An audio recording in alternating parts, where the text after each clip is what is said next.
एक शेर, गर तुम किसी फकीर की नजरों से देख लो, गर तुम किसी फकीर की नजरों से देख लो, नंगी लगेगी दुनिया कपड़ों के बावजूद। गर तुम किसी फकीर की नजरों से देख लो, नंगी लगेगी दुनिया कपड़ों के बावजूद। पंजाबी दे प्रसव ताजा शेर कच्चे पक्के ने जी। सोनिया तू अनमोल रहा है, सोनिया तू अनमोल रहा है, जब तक मेरे कोल रहा है। सोनिया तू अनमोल रहा है, जब तक मेरे कोल रहा है। एवें वर्के फोल रहा है, एवें वर्के फोल रहा है, केड़े खाते खोल रहे हैं। क्या कहने एवें वर्के फोल रहा है, केड़े खाते खोल रहा है। ओना झूठा लगना है तू, ओना झूठा लगना है तू, जिन्ना ऊंचा बोल रहा है।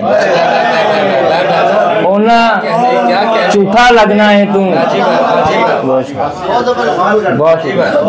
ओना झूठा लगना है तू, जिन्ना ऊंचा बोल रहा है। बहुत शुक्रिया सर।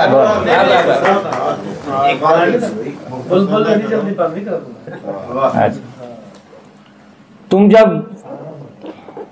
मैं और वो जब हम हैं साहिब, कैसे दूरी हो सकती है। मैं और वो जब हम हैं साहिब, कैसे दूरी हो सकती है। उसका मुझको छोड़ के जाना कोई मजबूरी हो सकती है। मैं और वो जब हम हैं साहिब, कैसे दूरी हो सकती है। उसका मुझको छोड़ के जाना कोई मजबूरी हो सकती है। महक बदन की मेरी उससे उसकी मुझसे आने लगे, महक बदन की मेरी उससे उसकी मुझसे आने लगे। वो चाहे तो मेरी ये भी हसरत पूरी हो सकती है। महक बदन की मेरी उससे उसकी मुझसे आने लगे। वो चाहे तो मेरी ये भी हसरत पूरी हो सकती है। रंगे शफक और कौसे कज़ा की तशबीहें वो सीधा हैं। रंगे शफक और कौसे कज़ा की तशबीहें वो सीधा हैं। सिर्फ तुम्हारा जिक्र करूं तो गजल सिंदूरी हो सकती है।